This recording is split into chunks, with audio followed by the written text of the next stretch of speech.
Je vous préviens, aujourd'hui, il y en aura un petit peu pour tous les goûts. Bonjour à tous et bienvenue dans une nouvelle vidéo qui sera donc un point lecture. Et comme d'habitude, je vais vous parler de 4 livres que j'ai lus dernièrement. 4 livres qui sont très différents, je dirais, les uns des autres. On va avoir vraiment du roman noir, du roman plutôt thriller domestique, de la jeunesse et bien sûr un King. Ah, je vous avais prévenu, hein, je n'ai pas prévu d'arrêter de lire Monsieur King en 2022. Bien au contraire. Et comme dernièrement, je vous ai sorti des vidéos, ma foi, un petit peu longues, ce coup-ci, je vais éviter le blabla inutile et on va tout de suite rentrer dans le vif du sujet. Pour ça, je vais d'abord vous parler de Geek Girl, le tome 3 aux éditions Pocket Jeunesse. Alors, Geek Girl, c'est un petit peu ma série jeunesse, chouchou, doudou. Ça me procure à chaque fois des moments mignons, décontractés. Bref, c'est un peu mon plaisir coupable. Ça faisait longtemps que j'avais envie de me replonger dedans. J'avais envie de cette bulle de douceur et de drôlerie. Donc ça y est, je me suis enfin lancée. Je crois que c'est le dernier, ou plutôt l'avant-dernière lecture que j'ai pu faire en 2021. Et pour les fêtes de Noël, ma foi, c'était vraiment bienvenu. Au niveau de l'histoire, je vous résume vite fait le contexte. Geek Girl, c'est tout simplement l'histoire d'Harriet Manners, qui est une jeune fille qui est vue comme une geek. C'est-à-dire que elle aime les sciences, elle aime les chiffres, elle aime les anecdotes un petit peu sur tout et n'importe quoi, qu'elle retient d'ailleurs avec beaucoup de facilité. Elle n'est pas très au fait de la mode et tous ces trucs de filles, entre guillemets. Et elle s'en fiche pas mal, elle vit très bien comme ça, elle a une meilleure amie, elle vit en Angleterre avec son père et la femme de son père qui n'est pas sa mère mais qui finalement l'a toujours élevée. Et un jour, par le plus grand des hasards, elle va être propulsée mannequin pour une agence alors qu'elle ne connaît absolument rien à cet univers, que ça ne lui correspond absolument pas. Mais voilà, Harriet se laisse tenter. Le problème étant qu'Harriet est quand même vachement gauche et que du coup les boulettes, ça la connaît. Et comme je le disais, la lecture de ce roman m'a apporté exactement ce que j'en attendais, c'est-à-dire un moment sympa, régressif et surtout une bonne dose de bons sentiments. J'ai adoré retrouver Harriet et ses petites manies de geek et bien sûr en plus de ça, sa gaucherie. Et comme d'habitude, j'ai aussi beaucoup aimé retrouver tous ces faits insolites connus. On a l'impression presque que d'Harriet, tout simplement parce qu'en général, ça me fait vraiment sourire, voire parfois même carrément rire. Et en plus de ça, il n'est pas rare que j'apprenne moi-même des choses. Ce troisième tome, selon moi, a été touchant, mais aussi un peu différent des tomes précédents par certains aspects. Harriet a grandi, c'est désormais une vraie adolescente, amoureuse qui plus est, et je trouve que c'est toujours intéressant de la voir grandir, de la voir traverser des hauts et des bas, trébucher, faire des erreurs d'ado, mais aussi savoir se remettre en question et justement apprendre de ses erreurs. Par certains aspects, Harriet Manners me rappelle beaucoup moi-même étant adolescente et je pense que c'est vraiment l'une des raisons qui fait que j'aime autant cette saga jeunesse. Ça et aussi parce que c'est drôle, c'est léger et qu'à chaque tome en plus de ça on voyage. Dans le premier on était parti en Russie, dans le second au Japon et là la majeure partie du roman se passe à New York. Maintenant, je rêve d'un tome centré vraiment sur l'Angleterre, le pays d'où est originaire Harriet, parce que j'aime beaucoup ce pays, j'adore l'humour anglais, j'adore les petites spécificités parfois de la culture anglaise et vraiment j'adorerais voir tout ça passer à la moulinette Harriet Manners parce que je pense que ça pourrait être vraiment très sympa et très drôle. Pour moi, Geek Girl est décidément une chouette saga jeunesse délicieusement régressive qui conviendra sans aucun souci aux lecteurs les plus jeunes mais qui, vous le voyez, est aussi très sympa à découvrir en tant qu'adulte. Bon, faut garder un petit peu une âme d'enfant, hein, je vous le cache pas, mais pour ma part, ça matche bien. J'ai donc hâte de me plonger dans le tome 4 que j'ai bien sûr en ma possession, que je pense je dégusterai lorsque j'aurai besoin d'une lecture à la fois douce et drôle entre deux bons gros romans bien noirs et bien plombants. Je vais ensuite vous parler d'un tout autre style de lecture puisque j'ai également lu Manie ennemie de Pauline Liétard aux éditions Sud-Ouest. Souvenez-vous, c'est un service presse que j'ai reçu, je pense au mois de décembre, que je vous ai présenté il y a peu de temps dans mon book haul de Noël. Je vous avais dit qu'il ne resterait pas longtemps dans ma pile à lire. Premièrement parce qu'il s'agit d'un service presse et que comme j'en reçois très peu, je peux toujours les lire rapidement et qu'en plus de ça, c'est un roman très court. C'est donc effectivement chose faite. Petit rappel, au niveau de l'histoire, on va suivre une mère de famille qui s'appelle Lucie. Lucie qui a développé des tocs de vérification, alors surtout depuis qu'elle est devenue maman, mais qui a également ce qu'on appelle, je vais plus me souvenir du nom de ces tocs / syndrome / je n'ai pas le bon vocabulaire, mais vous savez, lorsque l'on a des pulsions de... j'arrive pas à retrouver le terme. Ces espèces de pensées qui lui font croire que parfois elle aurait pu faire mal à certaines personnes et du coup elle a besoin de vérifier que non, c'est dans sa tête et qu'elle n'a blessé personne. Elle traîne ça depuis son adolescence parce qu'elle est persuadée que si sa mère est décédée, c'est de sa faute. Bref, elle vit avec ça en compensant avec pas mal de médicaments et tout fonctionne à peu près bien jusqu'au jour où elle va apprendre par le plus grand des hasards qu'un adolescent qu'elle a croisé sur la route et qu'elle croit une fois de plus avoir fauché avec sa voiture a effectivement disparu. Du coup, c'est un peu la panique à bord pour Lucie et elle va tout mettre en œuvre pour savoir si effectivement elle a fauché ce jeune garçon ou pas. Là encore, pas de surprise, j'ai trouvé dans ce roman tout ce que je m'attendais à y trouver, que ce soit d'ailleurs dans ses qualités comme dans ses défauts. Pour moi, les principaux défauts de ce roman, ce sera le manque de crédibilité et de profondeur. Ceci dit, lorsque j'ai vu la taille du roman et qu'en plus de ça, j'ai compris que l'enquête allait être menée par une personne lambda, forcément, je m'attendais un peu à ça, donc vraiment aucune surprise de ce côté-là. Attention, hein, néanmoins, ça a été une lecture vraiment sympa, rapide et plutôt entraînante.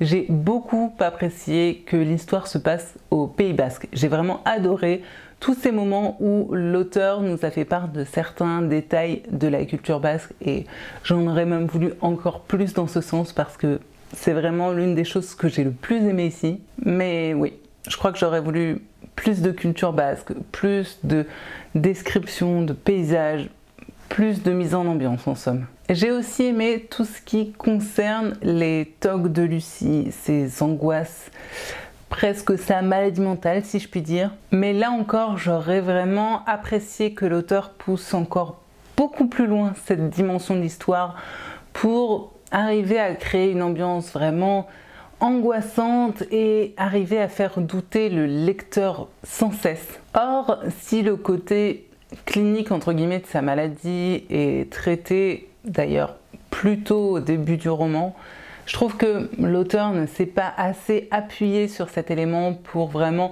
développer tout son roman, développer son ambiance et même développer complètement son personnage principal. Concernant Lucie, j'avoue avoir manqué un peu d'empathie envers elle, bien qu'elle soit maman. Je trouve que par moments, ses discours à propos de la maternité sont parfois un petit peu limites. Et puis surtout, j'avais l'impression que tout du long, elle n'avait qu'une chose en tête, c'était se débarrasser de ses enfants. Et puis, mon Dieu, j'ai l'impression que Lucie était entourée de cons qui lui parlaient mal, qui lui tenaient d'ailleurs même parfois des propos franchement choquants. Et à aucun moment, elle n'a l'air de réagir face à ça, que ce soit sa belle-mère, le professeur de judo de son fils ou encore son mari. Moi, à sa place, je pense que je serais légèrement sortie de mes gonds. Légèrement. Et elle, non. Alors est-ce la dose de médoc qu'elle avait dans le sang qui créait cette espèce de choc de plomb qui l'empêchait de trouver ça anormal? Je ne sais pas. Mais j'avoue que du coup certains passages en ce sens m'ont parfois un peu dérangé. Au niveau de l'enquête en elle-même, comme je l'ai dit, avec ces romans dans lesquels l'enquête est menée par une personne qui n'est pas un policier, eh bien le risque c'est que l'on tombe très vite dans des invraisemblances. Et malheureusement ici ce fut le cas. Trop de hasards heureux, de situations irréelles et de choses impossible dans la réalité, ce qui fait que bien souvent je n'y croyais pas. Et puis les choses vont très vite, les scènes se succèdent pour faire avancer bien sûr le mystère, mais c'était peut-être trop rapide à mon goût. Alors ce qui est bien du coup, c'est que l'histoire est hyper rythmée, on ne s'ennuie à aucun moment, et du coup le revers de la médaille, c'est que pour moi, cette histoire manque un peu d'épaisseur, de développement et de lien. Par contre, je n'avais pas forcément vu venir le dénouement de l'histoire, et ça c'est plutôt un bon point. Et c'est un peu ce qui me peine finalement le plus avec ce livre, c'est qu'on sent que l'auteur avait de très bonnes idées, mais qu'on a en même temps le sentiment qu'elle a un petit peu bâclé son roman et que retravailler, ça aurait vraiment pu être un très très bon roman. Malgré ses défauts, pour moi qui suis une lectrice qui a vraiment l'habitude de lire de nombreux thrillers et autres romans policiers, ça n'en reste pas moins une lecture que j'ai aimé faire et qui en plus de ça m'a permis de découvrir une maison d'édition que je ne connaissais pas, et je tiens d'ailleurs à ce sujet à souligner qu'ils ont fait un travail d'édition franchement honorable, parce qu'on va pas se mentir, hein, les éditions Sud-Ouest, je pense, n'ont pas les mêmes moyens du tout que des Gallimard ou Albin Michel ou consorts, et pour autant, autant au niveau de la qualité du papier que de la couverture, de la correction des fautes, etc., et bien ma foi, c'est franchement pas mal. En fait, je pense que ce roman est tout à fait approprié aux lecteurs qui sont peu habitués aux romans policiers et qui voudraient en découvrir un léger, sans scène sanglante ni gore. C'est soft, ça peut vraiment passer auprès du plus grand nombre, et en plus de ça, le dénouement est plutôt sympa. Néanmoins, pour les lecteurs comme moi qui ont un assez gros bagage avec ce genre littéraire, vous l'aurez compris, ça peut peut-être paraître un peu fade et un peu facile. C'est donc, je pense, un bon roman pour découvrir le genre en douceur, mais si vous recherchez vraiment une histoire complexe, ça ne sera peut-être pas vers ce titre qu'il faudra vous tourner. Je vais ensuite passer au quasi incontournable désormais de mes points lecture, puisque je vais également vous parler de Chantier de Stephen King, publié à l'époque sous le pseudonyme Richard Bachman, aux éditions Le Livre de Poche. Dans Chantier, on va suivre le personnage de Bart, qui est un homme à peu près de 40-50 ans, qui travaille dans une laverie. Il a vraiment commencé au bas de l'échelle, puis il a grimpé les échelons pour aujourd'hui être une sorte de directeur exécutif de la laverie. C'est donc lui le mec qui chapeaute un petit peu tout le monde, même si au-dessus de lui il a les big boss, mais on va dire que vraiment au niveau de la laverie, c'est lui qui a le dernier mot. Il vit également proche de cette laverie, dans une petite maison, avec sa femme. Bref, tout va bien, ou presque, dans la vie de Bart, jusqu'au jour où malheureusement il va recevoir un avis d'expropriation parce que on a décidé de construire une voie rapide pile à l'endroit où se situe sa maison et également son travail, puisque le tracé de la nouvelle voie se trouve aussi sur la laverie. Et autant vous dire que Bart, il n'est pas très content de cette nouvelle, loin de là, et que ça va légèrement chambouler sa vie. Je suis d'habitude plutôt emballée et convaincue par les romans de Stephen King signés sous le pseudonyme de Richard Bachman. J'avais adoré Blaise, j'avais aussi beaucoup aimé Marche ou crève, mais je pense que pour le coup, Chantier sera peut-être ma première exception. Comparativement aux deux titres que je viens de vous citer, je pense que dans Chantier, il m'a peut-être manqué un petit peu d'humanité. En fait, j'ai l'impression que Stephen King est un petit peu passé à côté de son personnage de Bart, qui est donc, vous l'aurez compris, le personnage principal. Pourtant, il a donné à cet homme des traits profondément attachants et certaines qualités vraiment appréciables.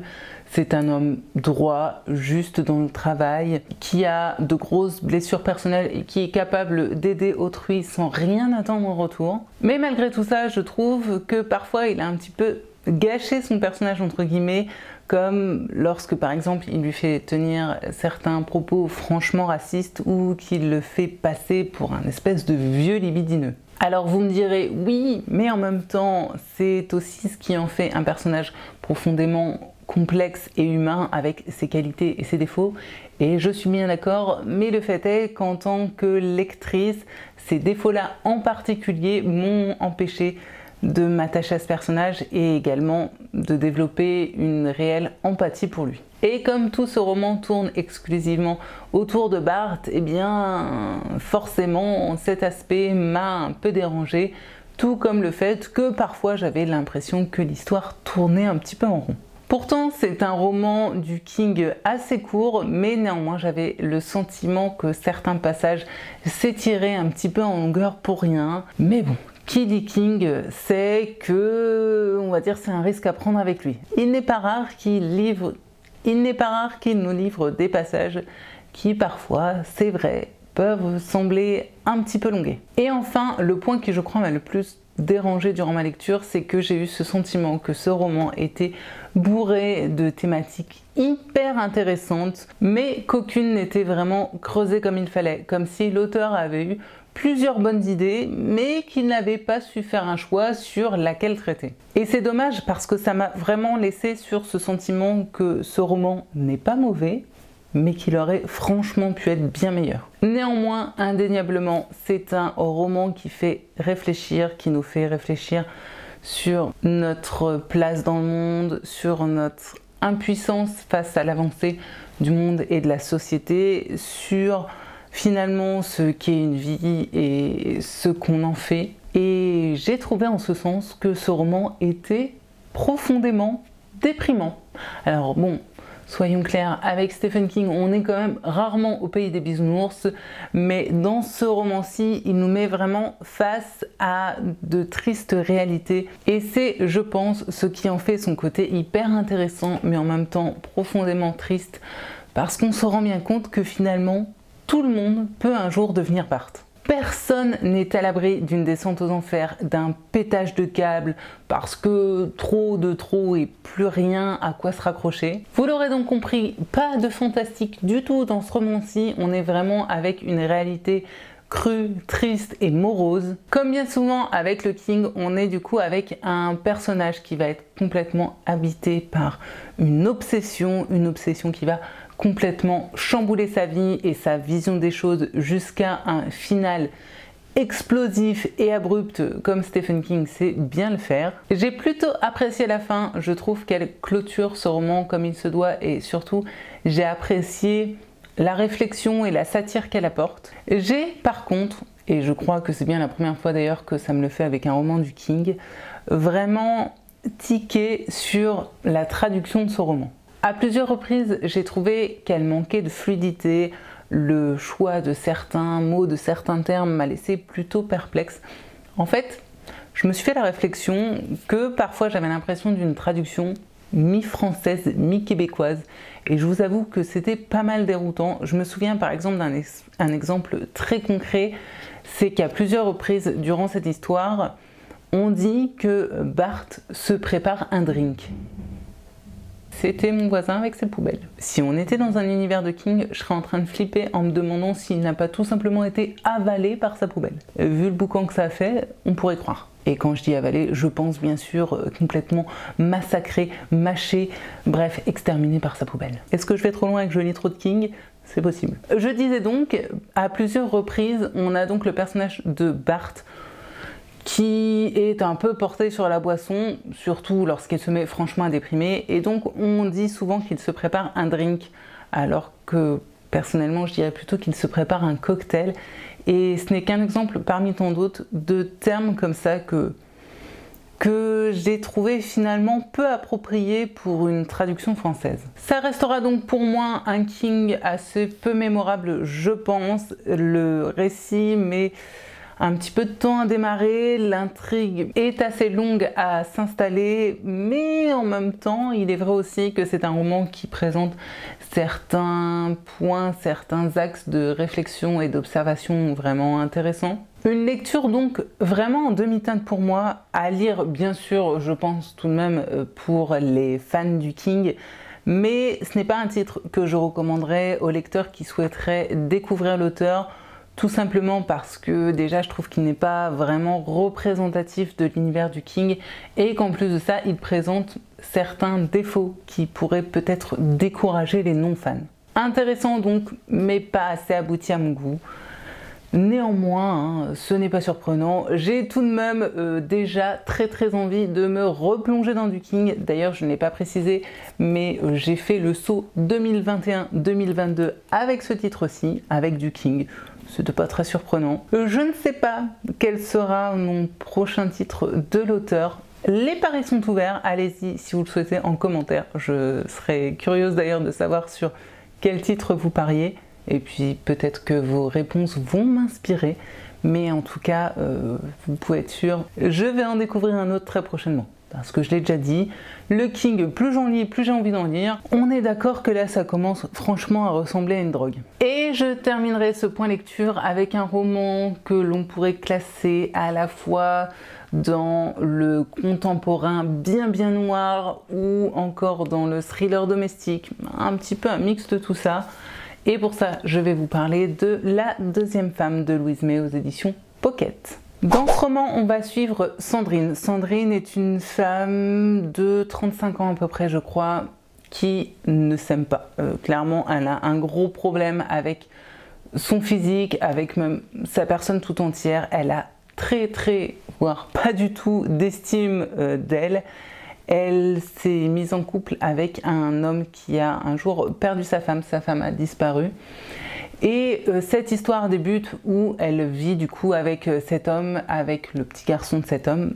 Tout a l'air de se passer plutôt bien jusqu'au jour où, aux infos, on vient annoncer que l'on a retrouvé une femme qui est amnésique. Et là, quelle n'est pas la surprise de découvrir que cette femme est en fait la première femme de l'homme avec qui elle vit. Une première femme qui est donc censée être décédée depuis 1 ou 2 ans, mais qui du jour au lendemain refait donc surface et ça va pas mal chambouler leur quotidien. J'avais personnellement beaucoup entendu parler de ce roman, je savais donc pertinemment ce que j'allais y trouver et c'est tant mieux parce que je trouve qu'il faut être un minimum préparé avant de s'attaquer à cette lecture. En effet, ce roman traite de l'emprise au sein d'un couple, de violence conjugale et également de manipulation et je sais que ce sont des thématiques qui peuvent être difficiles à lire pour certains lecteurs, d'autant plus que, comme bien souvent, Louise May le fait vraiment sans concession. Tout comme dans Les Ravagés que j'avais déjà lu d'elle, sa plume est là encore incisive, directe, parfois crue, mais toujours d'un très grand réalisme. Et je pense que quelque part, c'est ce qui fait que ces romans sont si intéressants. C'est vraiment ce réalisme cru qui émane d'eux. Cette façon qu'a l'auteur de dépeindre une réalité sans phare, quotidienne et banale, mais également complexe et extrêmement noir. Je tiens à préciser que le style de narration est assez particulier. Je pense que cela peut gêner certains lecteurs. Pour ma part, même si j'ai trouvé que c'était un petit peu déroutant au début, finalement, ça m'a semblé être un choix formidablement bien adapté au récit puisque tout du long, on a vraiment la sensation d'être dans la tête de Sandrine, bien que ce roman soit écrit à la 3e personne. On vit les dialogues à travers elle, que ce soit d'ailleurs les dialogues avec autrui ou même ses propres dialogues intérieurs. Alors oui, la syntaxe ne correspond absolument pas à ce qu'on a l'habitude de lire. Dialogue et narration sont complètement entremêlés. La ponctuation semble bien souvent manquer, mais je trouve que tout cela rend formidablement bien le tumulte et la guerre intérieure qui habitent complètement Sandrine. J'avoue que pendant une partie de ce récit, je me suis sentie un peu déçue parce que j'avais ce sentiment que la description de ce quotidien était un petit peu ronronnant et du coup je n'arrivais pas à développer une vraie empathie pour elle. Pourtant je me rendais bien compte de la situation, de l'être abject et des actes d'une bassesse infinie que pouvait faire son conjoint. D'ailleurs, je me demande si à un moment ou un autre durant l'histoire, ce type est appelé par son prénom et je ne pense pas. Je crois qu'il est toujours appelé par le terme l'homme qui pleure ou par son nom de famille et je pense que l'auteur a fait ça pour renforcer la monstruosité de ce personnage et vraiment mettre l'accent sur son inhumanité. Malgré donc tout ça, j'avais vraiment du mal à comprendre Sandrine et puis La situation évolue et j'ai évolué avec elle. Et c'est bien le but de Louise May, d'arriver à faire comprendre comment ce genre d'emprise peut se mettre en place et pourquoi d'ailleurs on appelle ça de l'emprise et donc pourquoi il est si difficile pour les victimes de prendre la décision de partir. Finalement, si j'ai eu un peu de mal avec le début de ce roman, j'ai vraiment adoré la fin que j'ai trouvé très réussie, que ce soit d'un point de vue narratif comme d'un point de vue informatif. Une fois de plus, Louise May a livré un roman fort mais également militant et engagé à sa manière, et ce que j'aime c'est qu'elle le fait à chaque fois bien, sans tomber dans des facilités ou dans les travers du too much, puisque de toute façon la réalité est déjà bien assez horrible comme ça, alors pourquoi en rajouter? Après, bien que ce roman fût une lecture choc dont je suis ressortie un petit peu sonnée et hagarde, malheureusement et malgré tout, je ne pourrais pas dire que ça a été un coup de cœur et j'aurais bien du mal à expliquer pourquoi.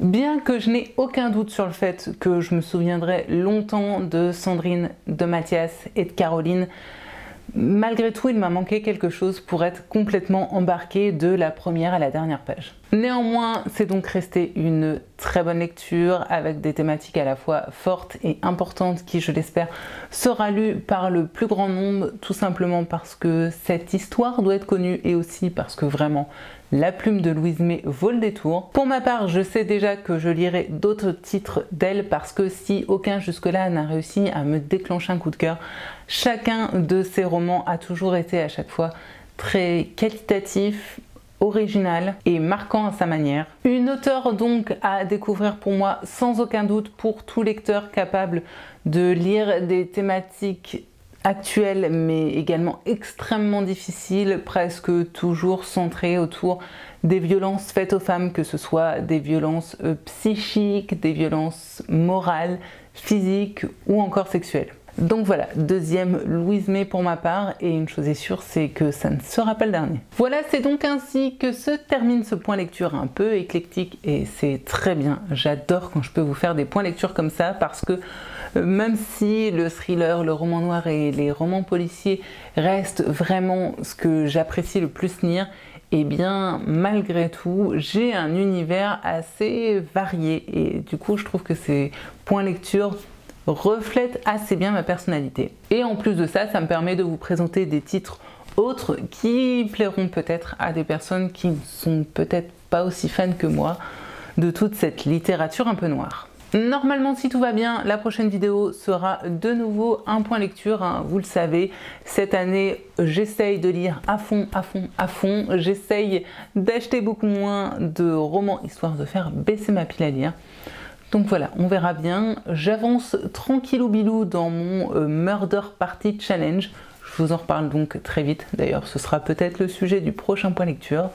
En attendant, j'espère que cette vidéo-ci vous aura plu, vous aura peut-être donné des idées de lecture. Si c'est le cas, là encore, dites-le moi en commentaire. On pourra papoter à ce sujet.